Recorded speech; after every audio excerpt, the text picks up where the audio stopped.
yung ginawa kanina, yung pag-awit is type siya ng pagsamba. Ngayon naman, tutuloy natin yung ating pagsamba sa pamamagitan ng tithes and offering. Alam niyo ba yung tithes and offering? Ito yung pagbibigay ng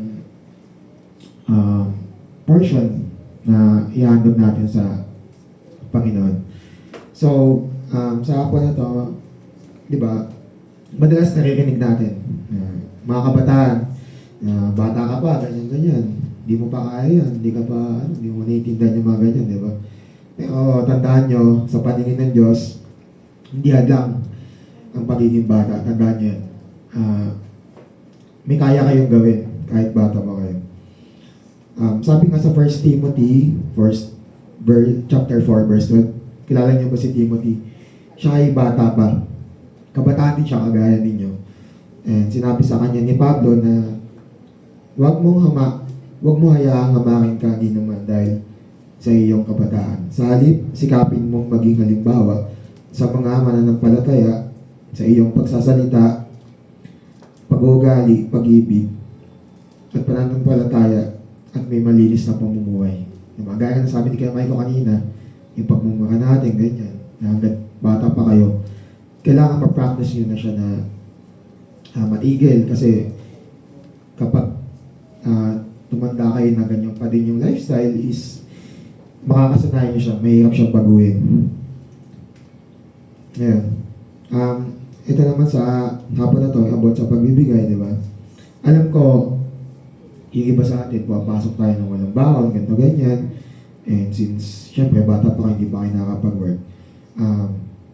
Alam ng Diyos, yung si Lord naman tumitingin naman sa puso natin. Importante naman na kahit bata tayo o matanda, importante sa Kanya, hindi yung mga halaga, kung magkano o ganyan. Importante sa Kanya, kahit nandito kayo. At ano ba yung nilalaman ng puso niyo. Kaya sa hapon na to, tayo manalangin na ihandog natin kung ano man yung kaya namin iyan sa ating Panginoon. Tayo mukha. Panginoon, maraming salamat po sa lahat ng biyaya, Lord, sa lahat ng pag-araw-araw na pagpasok namin mga kabataan sa school, sa pag-iingat nyo sa buhay ng aming mga magulang na patuloy na sila ay naproprovide para sa mga kailangan namin araw-araw. Panginoon, bigyan nyo sila ng maayos sa pangangatawan at hindi sila magawa ng sakit. At sa hapon na ito, Lord, bilang sa mga kabataan, pinapanalangin ko ang bawat isa, pati yung mga wala, Lord, na kayo po yung kumakausap sa kanila, Panginoon. Alam ko na ang bawat isa may mga struggle o mga busy sa kanilang mga pinagkakabalan, Panginoon. Kaya pinapanalangin, Lord, na patuloy nyo silang tawagin at para ibalik dito, Lord, sa inyong tahanan. At lahat, pinapanalangin po namin yung lahat ng handog ng mga kabatang ngayong hapon at nawa ito ay galing sa kanilang puso at hindi namin napipilitan. Maraming salamat, Lord. Ito po ang aming panalangin sa pangalan ni Jesus. Amen.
Sige po, katulad ng sabi kanina ni Kuya Paul, ang pag-aawitan at ang pagbibigay sa gawain ng Panginoon ay isang way natin sa Panginoon para tayo ay makapag-samba.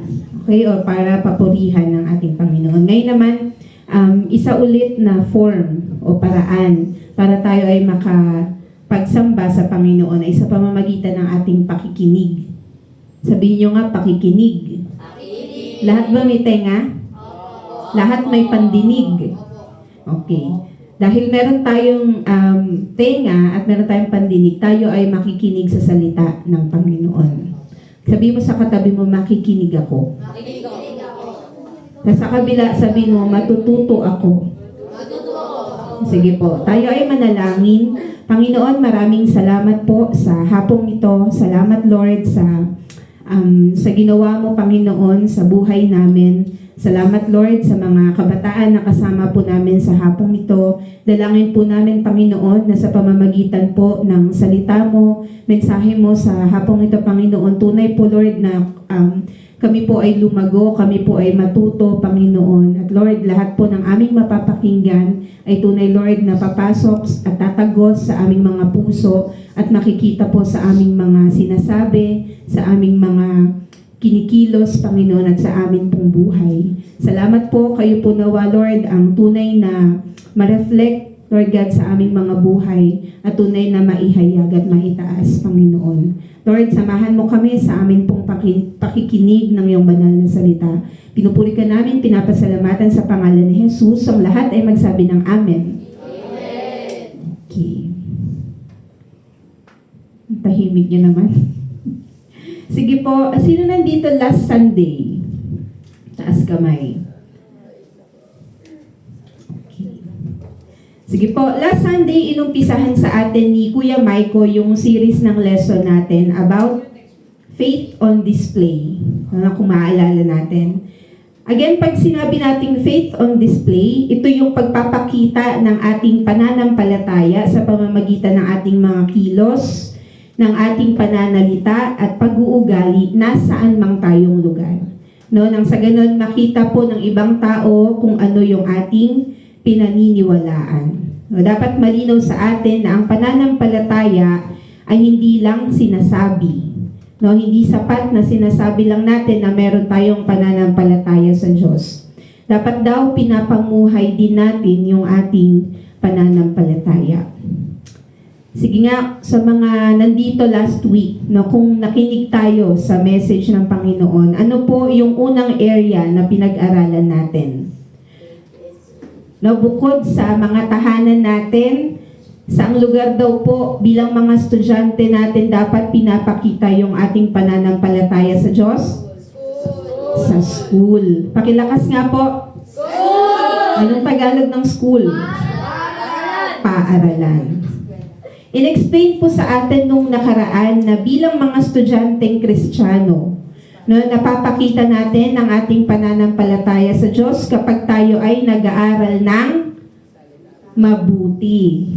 Nag-aaral ng mabuti na hindi lang honor sa sarili natin o sa mga magulang natin yung nabibigay natin. Higit sa lahat dapat yung honor ay para sa Panginoon o para sa ating Diyos. At pangalawa, sa ating pong pagiging tapat, may nakakakita man o sa atin o wala, no, ito yung tinatawag nating integrity. No, dapat sa lahat ng pagkakataon, tayo po ay nagtatapat. Nabanggit din doon yung mga common struggles, kung maalala natin, no, na pinagdadaanan ng mga estudyante. At kung paano sa tulong ng salita ng Diyos ay mapagtatagumpayan natin yung mga bagay na yon. Ngayong hapon naman, pag-uusapan natin yung pangalawang area na kung saan tinawag tayo ng Diyos bilang mga kabataang Kristiyano na i-display o ipakita ang ating pananampalataya.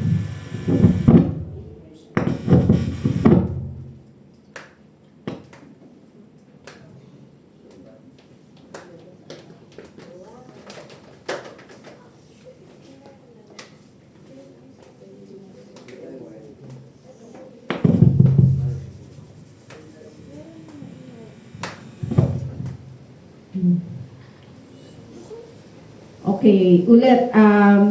Ngayong hapon, pag-uusapan natin yung pangalawang area. Okay, makinig po tayo. Pakibasa po yung nasa screen natin. Ano yung nakasulat sa screen? Social media! social media. Na familiar? Narinig na natin no, yung social media. Ito po ang pag-uusapan natin no, ngayong hapon. Paano natin ipapakita ang ating pananampalataya sa online community? No, kung tatanungin ko kayo, ano po ang pagkakaunawa natin sa phrase na social media? Siguro sabihin natin, yung ano yan te, yung Facebook, yung TikTok, yan, yung IG, yung X. No, tama naman. Mga halimbawa yan ng mga social media apps na ginagamit natin. Pero ano ba yun exactly? Basically, ang social media ay tumutukoy po sa mga websites. Alam natin yan, no? Websites or online apps na ginagamit ng mga tao to connect, to share, and to communicate sa ibang tao. Now, sabi sa nabasa ko, ang social media ay nagsimula ng mga late 90s. Di pa kayo buhay nun. No, late 90s. At na-develop daw nung early 2000. No, kaya ngayon, in the present time, tayo po ay nabubuhay sa tinatawag na electronic age. Electronic age. Pag sinabing electronic age, ibig sabihin nabubuhay na tayo sa panahon kung saan malaki na ang bahagi ng technology, gadgets, and digital communication sa ating buhay. During the COVID pandemic, no, alam natin yon, COVID pandemic, naging invaluable source ang social media para makapag-keep in touch tayo sa mga kaibigan natin. No, ito yung ginagamit natin para makausap natin yung mga taong mahalaga sa atin. Dahil hindi natin sila pwedeng i-meet personally. No, through social media, marami rin ang nagkaroon ng hanap buhay. No, katulad na lang ng mga content creators o yung mga vloggers na kilala natin. Balik tayo dun sa question natin kanina. No? Ano para sa atin ang social media? In this generation, ang social media ay naging defining feature na, no? Especially sa mga kabataan na tulad nyo. Yung mga platforms katulad ng Facebook, Instagram, TikTok, YouTube, at marami pang iba. No, siguro nakikita natin yung mga bagay na to as something na makakapag-entertain sa atin, no, na pampalipas oras. Pero alam nyo ba na yung mga platforms na to are more than just for entertainment? No? Hindi lang to para ma-entertain tayo o malibang tayo. Ibig sabihin, meron pa silang greater purpose. No, kasi these are spaces kung saan pwedeng ma-shape yung ating values bilang mga kabataan. Since tayo po ay nabubuhay sa digital culture, no, ang social media po ay pinapresent sa atin as opportunities to live out our faith o para may pamuhay yung ating pananampalataya sa Diyos. And at the same time, ito rin ay serious spiritual challenges or challenge, no, na maaaring makaapekto sa paglakad natin sa Panginoon. No, kung ito po ay hindi natin gagamitin sa maayos at sa hindi matalinong paraan. Sabi sa nabasa ko, kung ihahalin tulad daw natin ang social media sa isang bagay, ito daw po ay isang hammer. Anong Tagalog ng hammer? Martilyo. Okay. Ito daw ay isang martilyo. Ang martilyo po ay gamit ng isang karpentero. Pwede niya itong gamitin para makapag-build. Diba? Para makapagpatayo ng bahay. Pero wag nating kalimutan na ang martilyo ay may isa pang gamit. No? Ang sumira at dumurog. No? Halimbawa yung bato. Pag pinukpok natin ang martilyo, madudurog. No, same with social media. Ito rin po ay isang tool katulad ng martilyo na neutral lang. No, hindi natin pwedeng sabihin na ang social media ay masama para sa atin o hindi. Tandaan po natin na what makes social media good or bad ay nakadepende sa kung paano ito gamitin ng isang tao. Katulad ng martilyo, ang social media ay pwede makapag-build up o tear down ng ating sarili at ng ibang tao. Pwedeng ano yung build up? Maka-build up, maka-encourage o makasira, no, ng sarili natin o ng ibang tao. Kaya ang tanong po sa atin, paano mo ginagamit yung mga platforms na ito or yung social media accounts natin? Ina-assume ko po na lahat tayo dito ay may mga social media accounts. Tama? Meron tayo? O somehow may idea tayo kung ano ang social media. Sino po sa atin yung merong more than 5 na social media accounts? Ang dami. Ako isa lang, Facebook lang. No, ano to ha, different platforms. Sa Facebook, sa Instagram. Ayan, so meron. Again, bilang mga kabataang Kristiyano, dapat alam natin o aware tayo na ang paggamit ng social media ay pwedeng maging pagpapala o pwedeng magdala ng kapahamakan sa ating paglago sa Panginoon. Na sa paanong paraan nagiging pagpapala o blessing sa ibang tao ang paggamit natin ng social media. Na una, lagi nating i-consider na ito po ay number 1, space to share God's Word. No, space to share God's Word. Ito po ay lugar o avenue para ibahagi ang salita ng Diyos. No, anong i-share mo? Pwede yung isang verse na nabasa mo during your Bible reading. Tanong, nagbabasa ba tayo ng Bible? Di ba, minsan yun yung problema. Anong i-share natin? So, isa yun. Pwede yun, yung nabasa nating verse during our Bible reading. O kaya, a short reflection ng natutunan natin sa ating Bible study. No, yung natutunan natin during the week. Ang question, nag-a-attend ba tayo ng Bible study?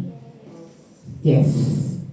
No, hindi natin alam na bakit kailangan natin yung gawin. Hindi natin alam, pwedeng ito yung umabot sa mga tao o sa mga friends natin online na hindi pa nakakakilala sa Panginoon.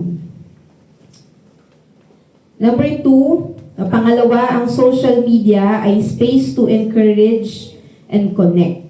Na ibig sabihin, ito po ay pwedeng maging kasangkapan para lumago tayo sa ating pananampalataya sa Panginoon sa pamamagitan ng ating online community.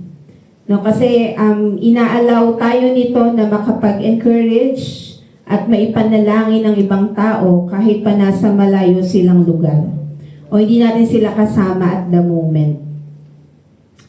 Just to share, dati meron akong workmate na meron akong katrabaho na Christian din, na masasabi kong malalim sa Panginoon.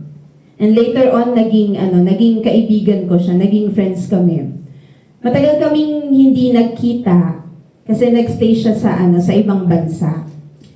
Alam niyo, doon sa mga time na hindi kami nakita, hindi siya pumalya na mag-send ng mga encouragement, na message of encouragement sa akin. Mapa-Bible verse man yan, no, comforting words, message of support, or even appreciation.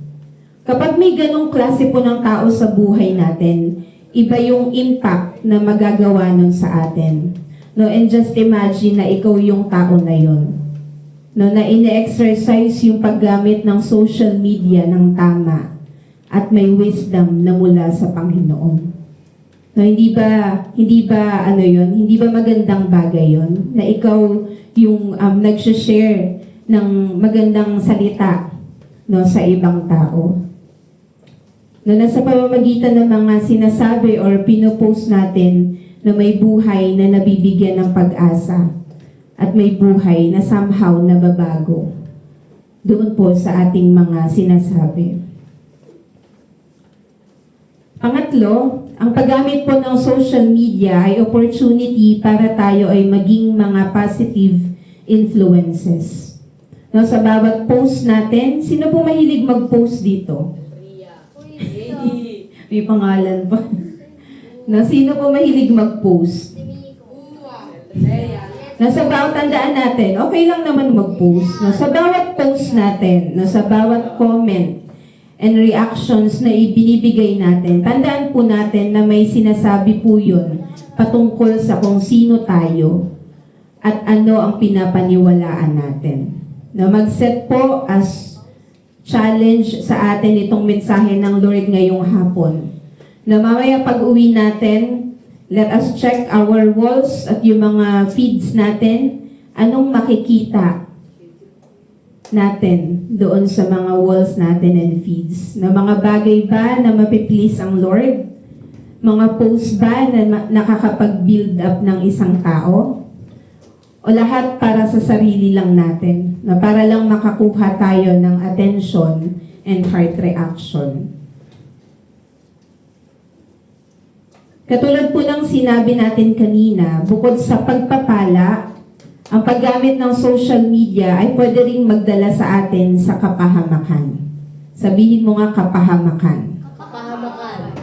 O sa tinatawag natin na spiritual challenge, no? Kapag hindi natin ito ginagamit o ginamit ng maayos. No, sa paanong pong paraan? Ang social media daw ay nakakaubos ng oras. Agree kayo?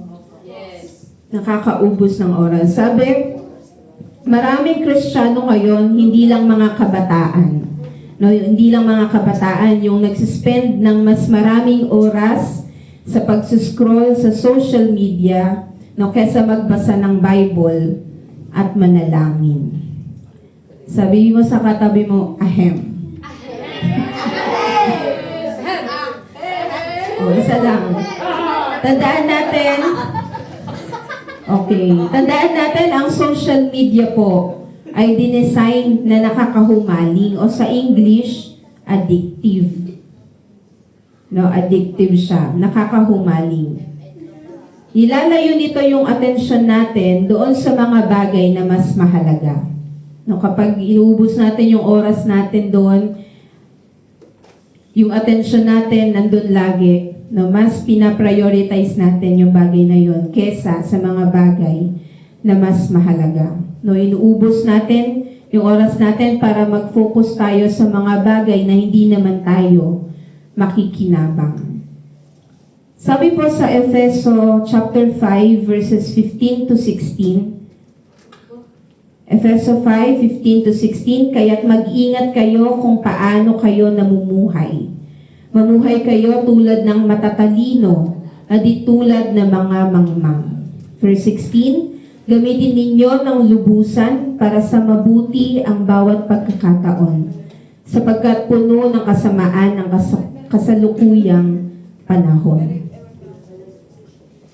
Chine-challenge tayo ng mga verses na to use our time and attention wisely, no, even sa online world. Sabi dyan, mag-ingat tayo. Ano pong sabi? Mag-ingat tayo at mamuhay tulad ng mga mangmang? Matalino. Matalino. Okay. Sabi dyan, mag-ingat tayo at mamuhay tulad ng matatalino. No, paano natin malalaman na nagiging maingat at wise tayo? Dapat hindi na nagiging dahilan ng social media para mawalan tayo ng oras sa pagbabasa ng Bible.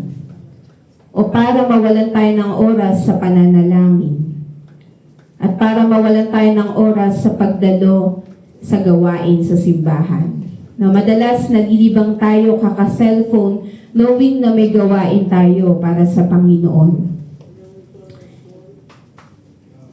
Chine-check pa natin yung minsan yung oras. Di ba?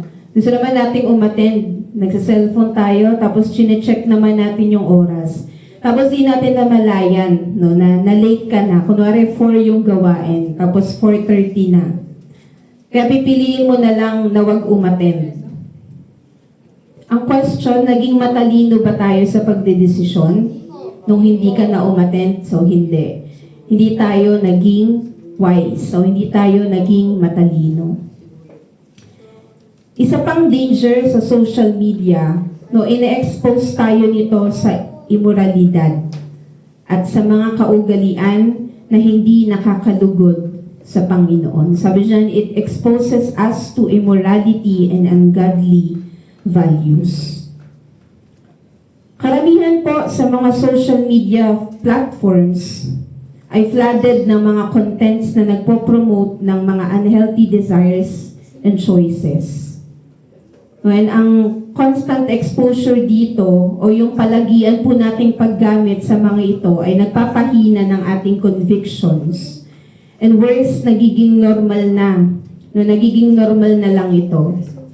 Sabi po sa Awit 101 verse 3, 101 verse 3, sa buhay kong ito, ang gawang masamay di ko tutulutan. Ang sino bang taong gawaing masama, di ko sasamahan. Di ko papansinin kung sino mang siyang ang Diyos ay kalaban. Sa English, hindi ko na po nalagay dyan. Malinaw yung sinabi. Sabi doon, I will not set before my eyes anything that is worthless. I will not set before my eyes anything that is worthless.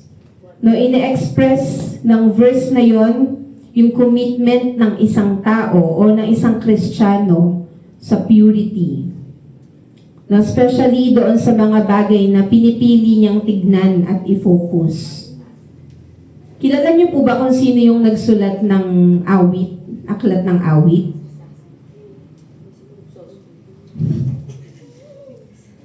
Sino po ang nagsulat ng aklat ng awit? Si Haring David. Nung sinulat po ito ni Haring David, gumawa siya ng personal vow niya sa Panginoon na i-guard yung kanyang mga mata at isip mula sa mga bagay na pwedeng mag-corrupt sa kanyang puso at maaring makapaglayo o makapagpalayo sa kanya sa Panginoon. No, ano-ano bang mga bagay? Ano-ano pong mga bagay yung pwedeng magpa-corrupt sa ating puso? No, una, sabi po dyan, yung mga ang palabas na may malalaswang content. Mga palabas na may malalaswang content. Alam niyo yung ibig kong sabihin. Tama po? Tandaan natin na hindi dapat natin ine-expose yung sarili natin sa mga ganong bagay. Dahil hindi po yun nakakalugod sa ating Panginoon. Pangalawa, sa mga pina-follow nating mga personalities no, or content creators, na mag-ingat tayo sa mga taong nilook up natin. Hindi porket sikat, okay na. No, hindi porket in or trending yung content nila, okay na. No, hindi porket uso, gagawin na natin. Huwag po tayong pumayag na maimpluwensyahan tayo ng mga ganong bagay bilang mga kabataang Kristiyano. Ano yung nila, yung intention nila? No, very obvious yung intention ng mga tao na to. They are seeking attention. Nagsisik sila ng attention. Naghahanap sila ng attention. I-desire natin na magkaroon ng puso no, na katulad ng kay Haring David, na pinipili at committed na i-honor ang Diyos sa lahat ng kanyang ginagawa.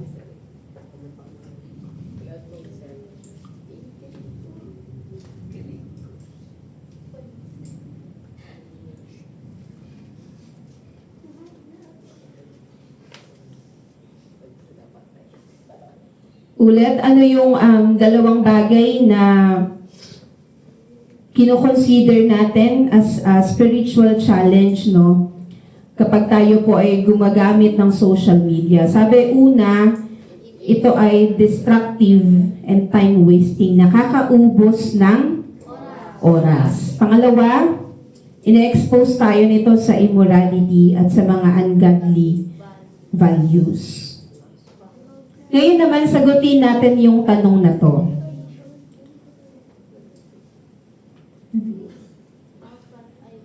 Pakibasa po yung question na nasa screen. How can I make choices that please God? No, paano nga ba tayo makakagawa ng desisyon na alam natin na malulugod ang Panginoon when it comes sa paggamit natin ng social media? No, bilang ate nyo, no, na-observe ko na marami sa atin yung mabilis ma-influence ng kung anong trending sa social media. Na may makita lang tayong bagong sayaw sa TikTok, gusto na natin may entry din tayo. No, sasayaw na rin tayo. May makita lang tayong bagong prank, na bagong prank sa Facebook. Gusto natin makapag-prank din tayo kasi nakakatawa. No, madalas akala natin okay lang yon. Akala natin tama yung ginagawa natin. Pero dapat maging aware po tayo na hindi lahat ng feeling nating tama ay tama din sa mata ng Panginoon. Kaya nga importante na at this point, no, habang pinapakinggan po natin ang mensahe ng Panginoon, nakikinig po ba tayo? Habang pinapakinggan po natin yung mensahe ng Lord sa atin, nagkakaroon na tayo ng self-reflection. Na dapat tinatanong na natin yung sarili natin. Yung kanina ko bang pinost, okay yun? Yung kanina bang binasa ko sa e-book, pleasing sa Lord? O yung kanina bang sinend kong message sa friend ko nakaka-encourage? Napag-isipan po natin yon. And let us commit na simula ngayon, bago tayo mag-post, bago tayo mag-scroll, o mag-send, lagi nating i-consider yung tanong na to. Sabi dyan, will this choice please God? No, will this choice please God? Dito ba sa papanoorin ko, o dito ba sa babasahin ko, malulugod kaya ang Panginoon?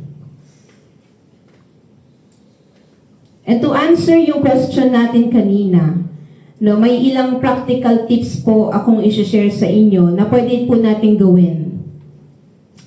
Number 1, sabi dyan, set boundaries. No, i-limit natin, set boundaries. I-limit natin yung daily screen time natin. I-limit natin yung daily screen time natin. Huwag tayong magbabad masyado sa mga cellphones natin. Lahat po ba may cellphone? Hindi lang cellphone, yung mga tablet natin, laptop. May laptop ka? Ano ko may laptop ka? Oo, nagre-rent, no? Okay, so yun, yung mga ganong gadgets, no? All kinds ng gadgets. I-limit po natin yung ating screen time. No, instead na ubusin natin yung oras natin kakascroll, bakit hindi natin i-browse yung Bible? Sabi, let us make time to study the Bible para hindi lang every Saturday and Sunday tayo nakakapakinig ng salita ng Diyos. Minsan nga, Saturday and Sunday na lang, madalas hindi pa tayo na-attend. Andito nga tayo minsan, pero hindi tayo.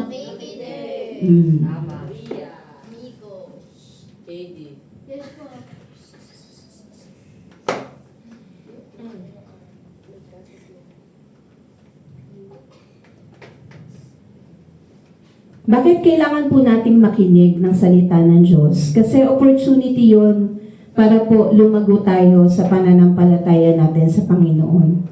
Maging yung prayer life natin na lumago. Mag-set tayo ng boundaries at i-prioritize natin yung mga bagay na alam nating matutuwa ang Panginoon. Again, number 1, set boundaries. Number 2, sabi dyan, curate your feeds. No, pag sinabi natin curate, narinig niyo na po yung salita na yon? Accurate lang. Okay.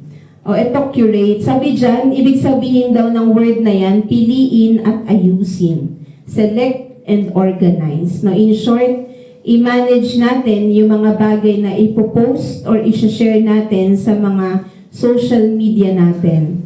No, na hindi lang tayo basta magpo-post at hindi natin, tanda natin, hindi natin kailangang i-post at i-report lahat ng bagay o mga nangyayari sa buhay natin online. Hindi natin kailangan gawin yon. Na maging mapili din po tayo sa mga pages na nila-like and fina-follow natin. No, choose pages na makakatulong para ma-strengthen yung pananampalataya natin sa Panginoon. No, i-mute o i-unfollow natin yung mga pages na may harmful influences. And let us decide na i-block yung mga content na nagko-contradict no, sa paniniwala natin o sa pinaniniwalaan natin.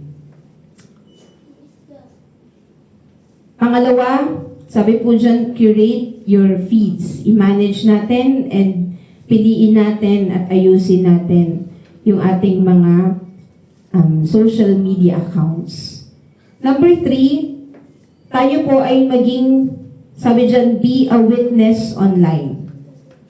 Be a witness online. Tayo po ay maging mga saksi ng Panginoong Jesus sa ating online platforms. No, paano yon ate? Paano po tayo magiging saksi ng Panginoong Jesus? Mag-post tayo ng mga Bible verses. No, ipakilala po natin ang Panginoon. Gamitin natin yung mga accounts natin to leave encouraging and kind comments sa post ng ibang tao. Hindi yung ookrayan natin sila. Mag-iwan tayo, sabi mag-iwan tayo ng mga encouraging, no, at mabubuting komento sa post ng ibang tao. Kung hindi po maganda yung sasabihin natin, better na wag na po tayong mag-comment. Alam niyo, natutuwa ako minsan kasi may ilan sa inyo na nag-exercise ng ganito, na nag-share ng Bible verse sa Facebook. Natuloy nyo lang yun, yung ganong bagay, kasi hindi natin alam, baka may isang tao na maligtas sa pinost natin. Huwag tayong matakot na maging kakaiba na by posting or sharing the Word of God.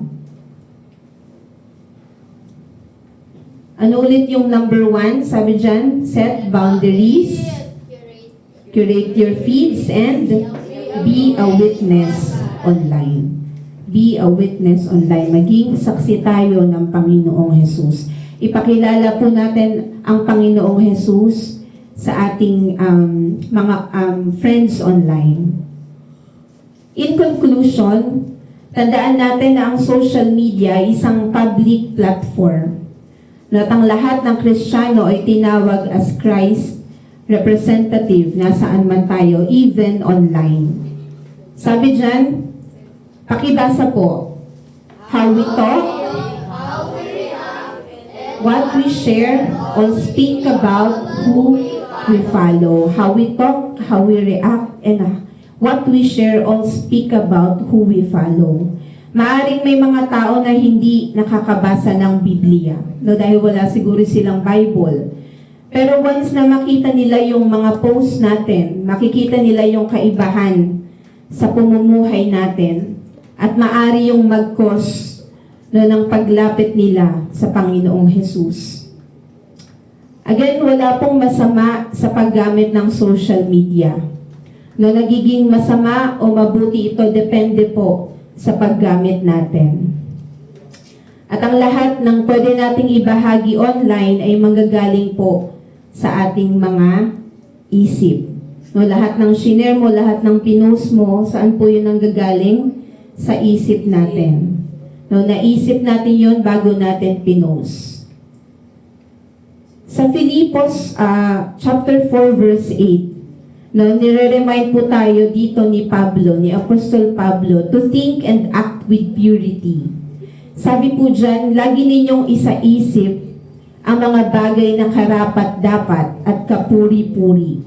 Mga bagay na totoo, marangal, matuwid, malinis, kaibig-ibig at kagalang-galang.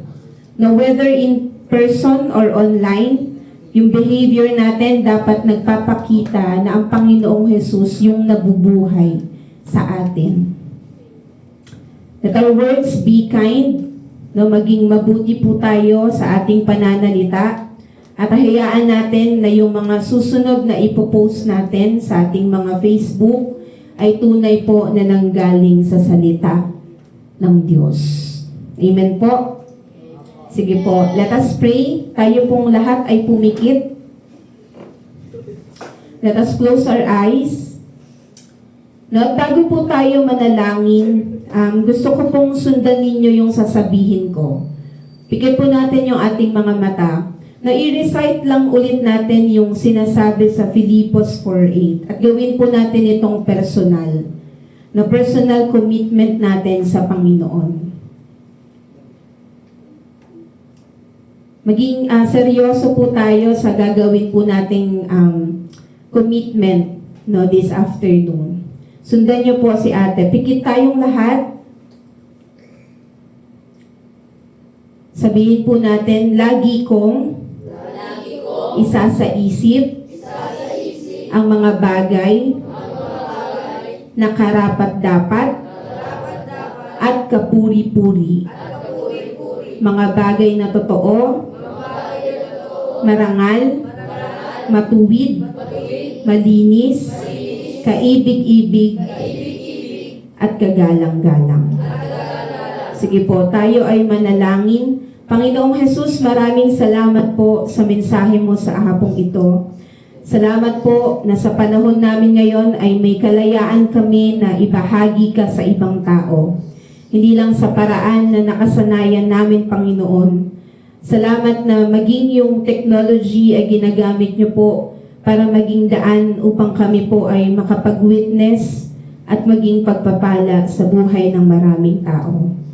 Help us, Lord, to be wise and careful with what we post and share online. Hayaan niyo po na magamit namin yung mga platforms na ito not for entertainment or self-promotion. Hindi po para sa pride or to seek attention. Bagkus, Lord, magamit namin ito upang maihayag kung sino ka sa buhay namin at kung paano kang patuloy na nagiging tapat sa bawat isa. Maraming salamat po, Panginoon, at dalangin po namin ang patuloy mong pagsama sa bawat isa sa hapong ito. Ito po ang aming dalangin sa pangalan ni Jesus. Ang lahat ay magsabi ng Amen. Amen. Sige po. For our discussion, for our groupings, may isang question lang ako. Ayan. Sabi dyan, how do you think your social media activity influences others? Are you leading other people towards God or away from Him? Paano sa tingin mo nakaka-impluwensya sa ibang tao yung mga aktibidad mo sa social media? No, napapalapit ba sila sa Diyos o napapalayo? Napapalapit sa Panginoon. Napapakilala mo ba ang Panginoon sa mga pinopost mo o hindi? And number 2, challenge to sa atin. Challenge. Try natin this week. I-post po natin yung Filipos 4:8, yung kaninang ni-recite natin, na sa kahit anong social media platform na meron tayo. Tapos as evidence, i-screenshot natin, at i-post po natin, i-send natin sa group chat natin. And let's encourage one another. Salamat po at punta na po tayo sa ating mga grupo. God bless.